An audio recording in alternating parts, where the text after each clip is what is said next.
Welcome back, everyone, to Modern Learning on the Air.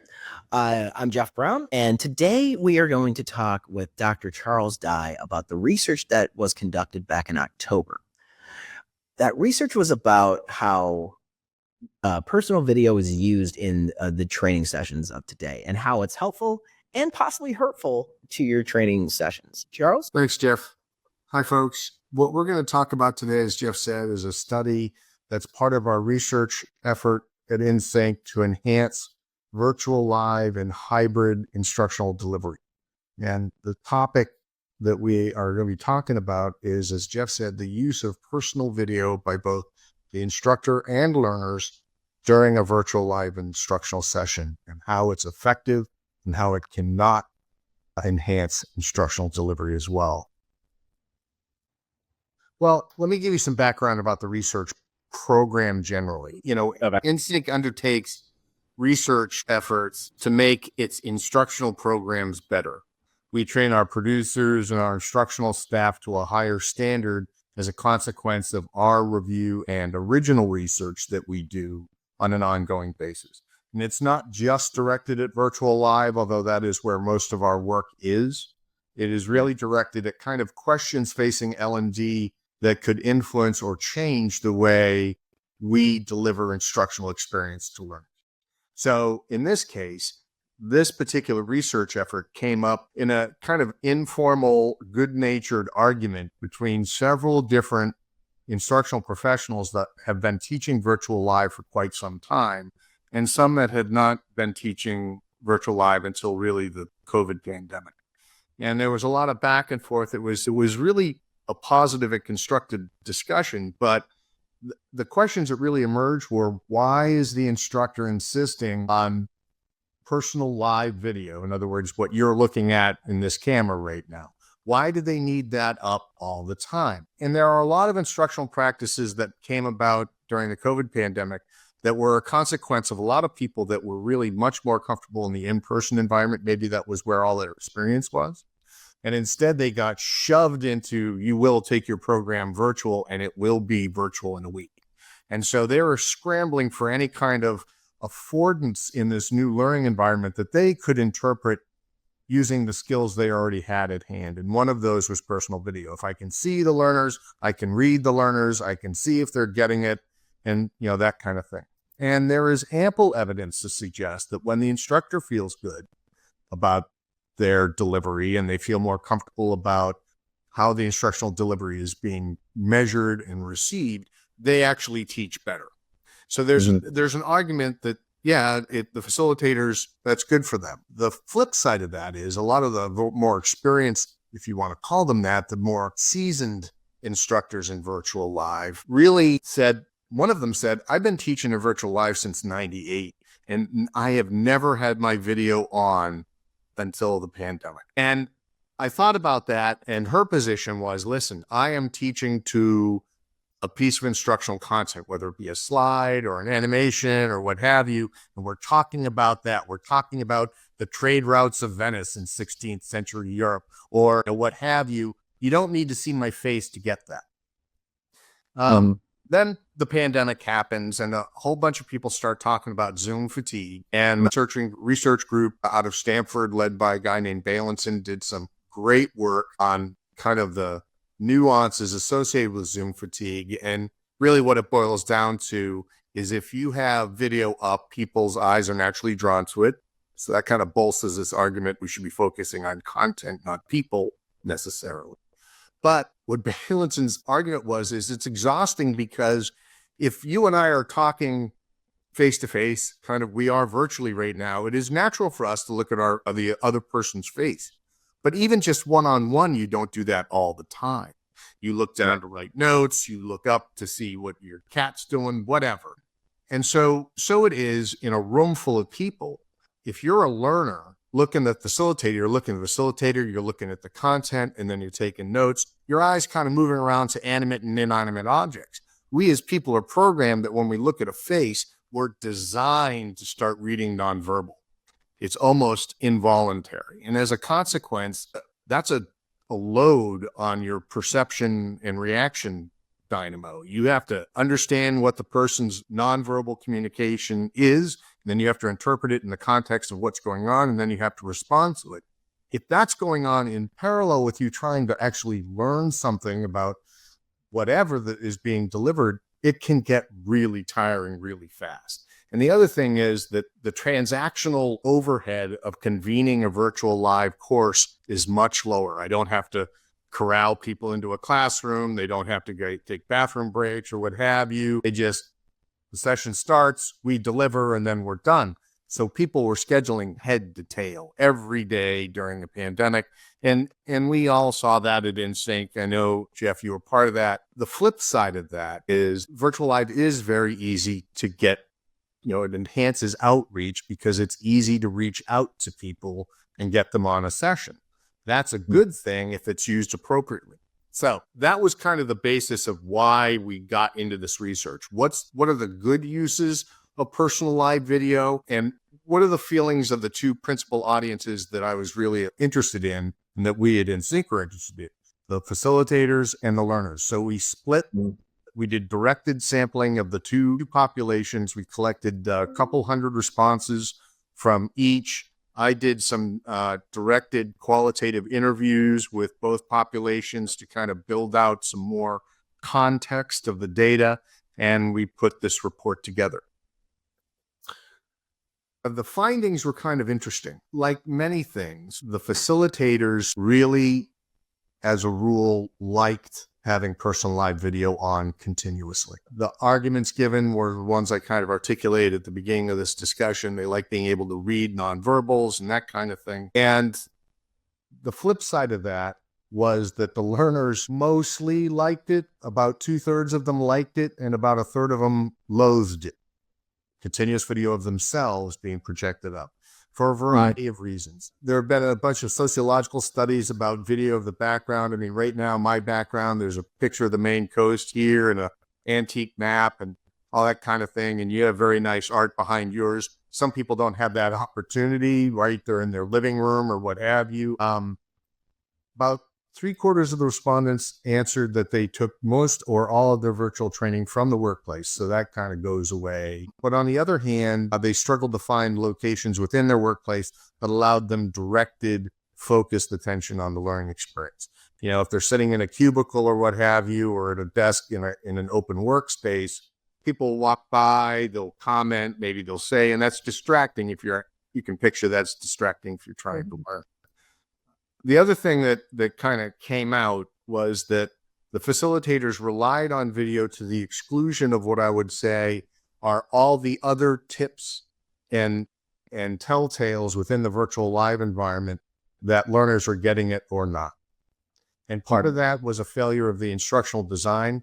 Again, during COVID, they just took their program and brought it online. Many of them, the study found, did not redesign for the virtual live environment. They added in one or two things here, a chat or a poll, but really it was a face-to-face discussion that's been moved online. That's not atypical in our practice at Insync. We see that a lot, and we try and enhance that experience for the learner through a bunch of work by both the virtual live producer and if we have the opportunity to redesign the content. The trick is that when learners are actively prompted to do things within the virtual live environment, they can't get distracted. Now, what's interesting is that the 2/3 of the learners that said, virtual live keeps me more focused and it enhances my experience. Most of them said that they really preferred it in the early part, in the opening, if you will, of the instructional experience. I want to learn my instructor's face. I want to put a name to a face kind of thing, that and a voice. That makes complete sense. In fact, there's a lot of research to back that up. So one of the findings was that using personal video of the instructor early on in the delivery during opening in the first few minutes is a good way to establish a relationship and an effective response cycle with the learners. That's a good thing. What was interesting is that those same learners that said, I really like virtual live, virtual video all the time of myself, that statement was a very good predictor of them also professing that they engage in non-instructional tasks during the instructional delivery. So check an email, check in videos, looking at a cat video on YouTube in the worst case, but that kind of thing. And so you can read whatever you want to into that relationship, but it was very strong. It was a post hoc analysis. So I used, it's called the Bonferroni adjustment on significance, but the desire to have personalized video on all the time was highly correlated, even with those adjustments, to engaging in non-instructional tasks. Meanwhile, the people that said they didn't really like instructional video or personalized video all the time, there was no correlation at all. In fact, there was no relationship that I could find statistically between those response data. That was data.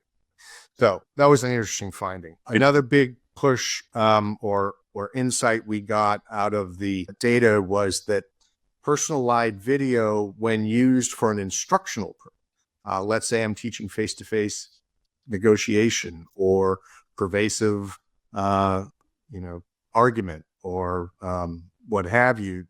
In that case, maybe in a breakout room or in a smaller group, personalized video was very well received by everybody.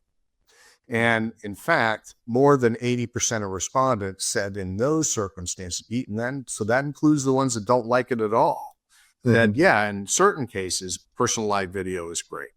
So in that case, if we look at the response data as a picture, what that tells us is that you shouldn't discard personalized video, but you should use it with intention. And like everything else in adult ed, when learners perceive that you're doing something just because you're doing it, it's almost a guarantee that they're going to disengage. Right. We saw that in the data.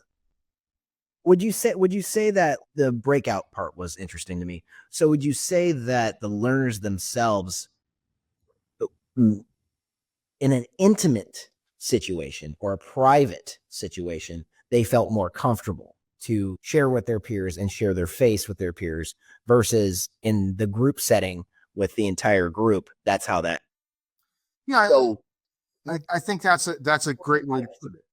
Yeah, they feel like they can contribute. You've seen the thumbnail, there's a dozen or 24 thumbnails of people, it's Brady Brunch on steroids kind of thing. But, there's 24 thumbnails. Everyone just feels like a thumbnail. But in a breakout of 4 people, and they're generally peers of some kind. Yep. Yeah, it makes complete sense from a social learning perspective that I'd be more inclined to like that than just being one of a dozen or 24 thumbnails on the side. And but depending on how they set up the video posting too, Jeff, remember, in some cases that the speaker's going to explode up on the screen, or based on the data and what I've read into the qualitative data, that's not a good way to approach this. Well, yeah, it makes total sense, because like, if you think about it for a second, if everyone's online and on their camera and there's 60 people in the room, naturally you're going to go and look like, who else is up there? What's John doing over there? What's Sally doing over there?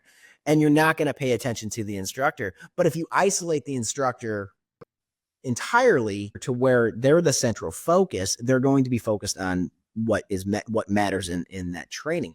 Now, I got a follow-up question for you when you stated about the instructor looking at body language from a standpoint of like kind of judging body language, because they were always face-to-face for forever, and then they aren't face-to-face now.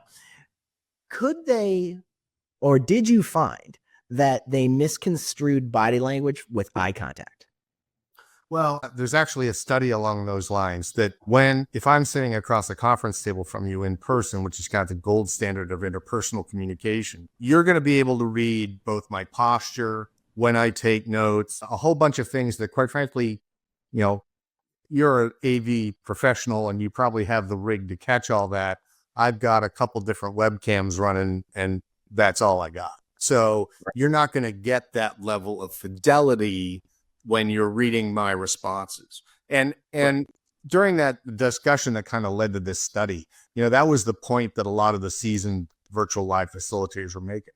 Listen, when you've got 20 people up there, first of all, if you're scanning the 20 different thumbnail videos off to the side while talking to a slide, people are going to get a little weirded out because, and you've seen it on virtual live, the instructor's reading something, and so they're not even, they're down like this. and they're not even looking at the camera. So the flip side of this is the learners are looking behind the curtain at your delivery and seeing that you're reading something instead of actually interacting with them. So Right. that was actually an effective disresponse. They did not like that. A few people noted in their qualitative responses that I really don't like seeing the facilitator because I'd rather focus on what he or she is saying than seeing that they're fumbling around with a bunch of index cards, or words to that effect. So, I think it's a two-edged sword. But again, if you look at the context of why it all happened, these people were thrown into the deep end of the pool with no time to prepare. And so they made do. But the problem is that they've made those kind of practices now. North of 95% of the instructional deliveries associated with the respondent data required continuous use of personal video. Required. Yeah.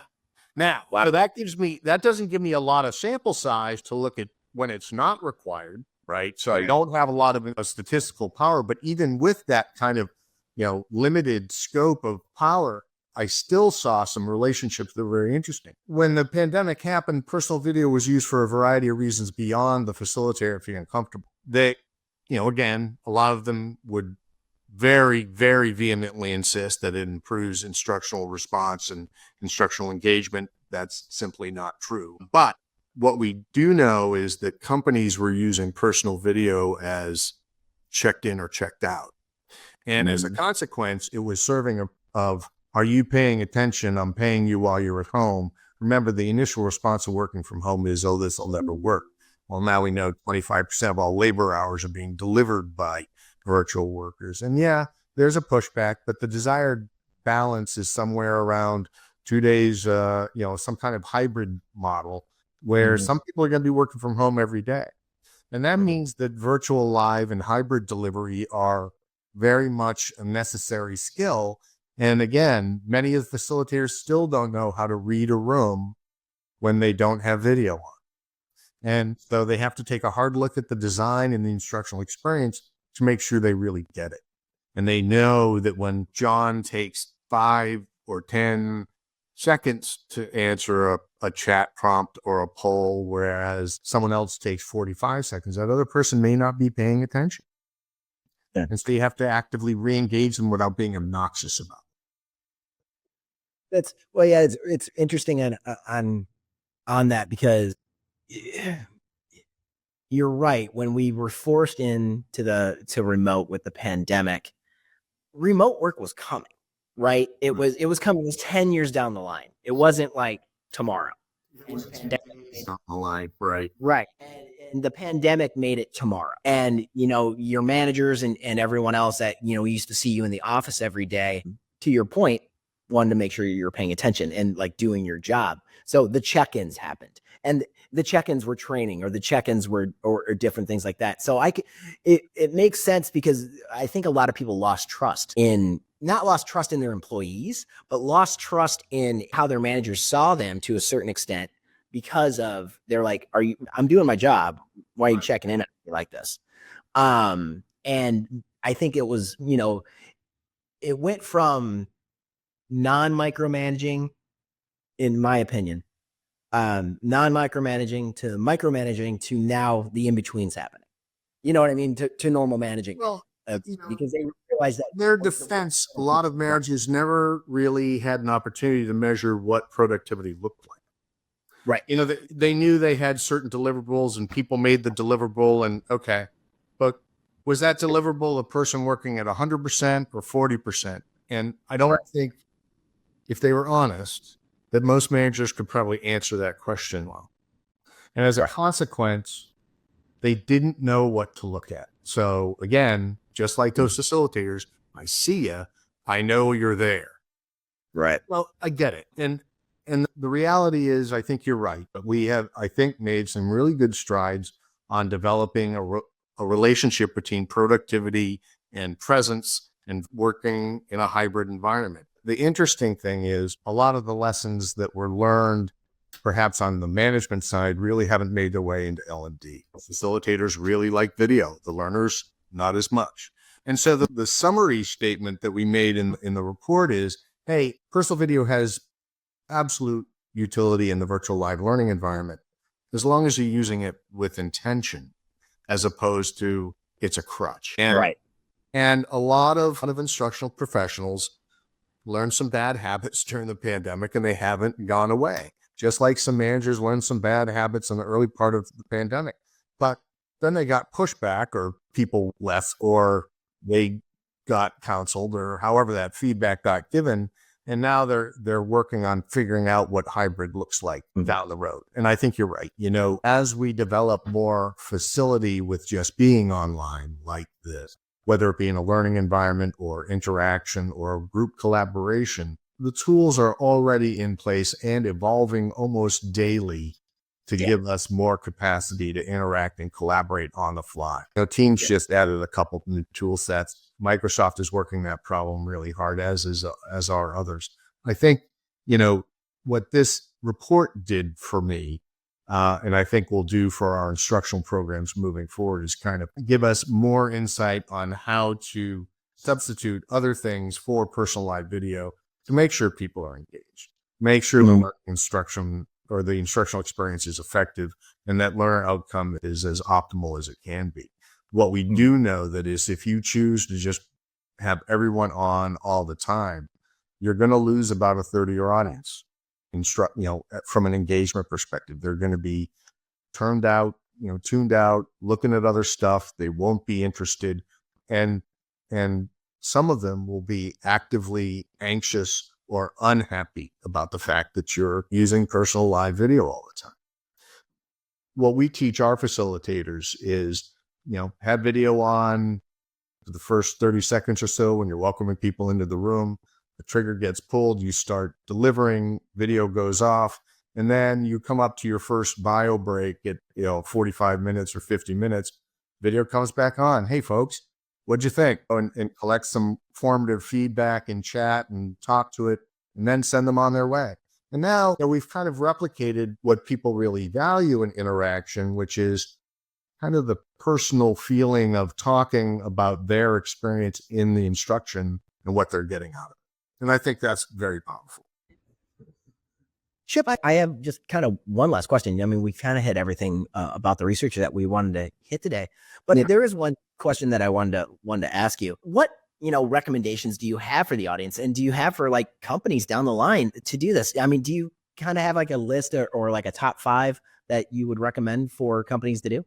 Sure. The first is, for instructors, use personal video wisely. We did some analysis, and some couple trade organizations did a in-depth study as an example on facilitators' use of something that's called, the shorthand term for it is icebreaker. Everyone go around the room and describe your favorite cookie or whatever it is. And it turns out that facilitators love them and learners hate them. And that doesn't mean that icebreakers went away. Facilitators felt good about it. And as I said earlier, there's research to say when the facilitator feels good about their delivery, they're better instructors. But I think the downside of personal live video, and when I say personal live video, I mean on all the time, continuous live video, is distracting and disengaging to a large but minority fraction of your learning audience. So there's a group that likes it, but they're more likely to disengage and get on other topics while you're delivering. And then there are the people that really actively don't like it,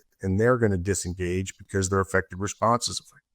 So use personal video appropriately and with intent. The second recommendation I'd say is, if you're delivering regularly in the virtual live learning environment, you should make sure 2 things. One, you need to learn, you as the instructor need to learn how to read the room. And by read the room, I mean look at all the indicia within the virtual live environment that tell you your learners are participating and engaged in the instructional experience.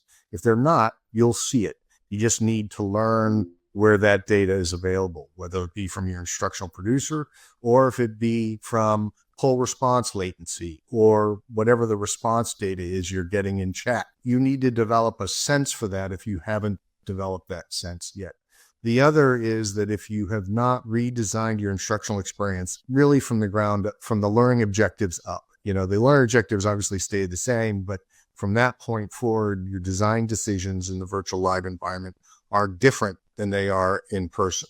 And I used to say all the time, very strong and engaging personality of an instructor can make up for a really poor design. That is very much less so the case in virtual live. And as a consequence, you really have to make sure the virtual live experience is designed well. The last big takeaway is that when you use personal live video, it needs to be with intent. I said that. What I mean to say as well is that use it as an instructional tool in breakouts, in small pieces, when people are in smaller groups interacting with 2 or 3 or 4 of their peers in a breakout session, perhaps. That is a time to use it. Introductions and breakaways, that is the time to use it. And just to have it on all the time so that you feel comfortable, while it might make your instruction moderately better, you are definitely losing a bunch of your audience when you choose to do that. And the other thing to remember is that as an instructor, what you do gets modeled by the learners. There was another finding kind of buried in the data. Most respondents, north of 80%, somewhere around 82 if I recall, said that they follow the lead of the instructor. So if the personal video is of the instructor is up, they'll turn theirs on too. So set explicit ground rules and model that behavior, and then expect your learners to follow it. They're going to follow it. So use your role as an instructor to kind of lead the instructional experience in the use of personal video. So, kind of falls out of social learning theory anyway, but it kind of makes sense when you think about it. If we use personal video appropriately, they'll learn how to use it appropriately, and then they'll model that down the road. So we have to kind of develop a set of societal norms for the use of personal video in instruction. Those are the big takeaways, Jeff. And of course, the data is pretty rich, particularly on the qualitative side. And we can continue to unpack that as time goes by, particularly that relationship between engaging in non-instructional tasks and people that like video. I think there's some distraction dynamic in there that people find they're drawn to. But that's a food for another study. But we got some really good data out of this one. That's great. Well, it's been a fascinating conversation today. I've learned a lot after reading the report and discussing it with you today. Thanks for tuning in today, and please make sure to subscribe and like the videos and hit that little ding button on the side there to get notifications of when we have our next chat here at Modern Learning on the Air. So thanks again, Chip. We'll see you again soon, and we'll talk to you all later. Bye. Thanks, Jack. See ya. Thank you for tuning into Modern Learning on the Air. For all your training and services needs, visit us at insynctraining.com. And don't forget to sign up for our monthly webinars, where we cover key topics and trends in the learning and development space. Until next time, keep learning and keep growing.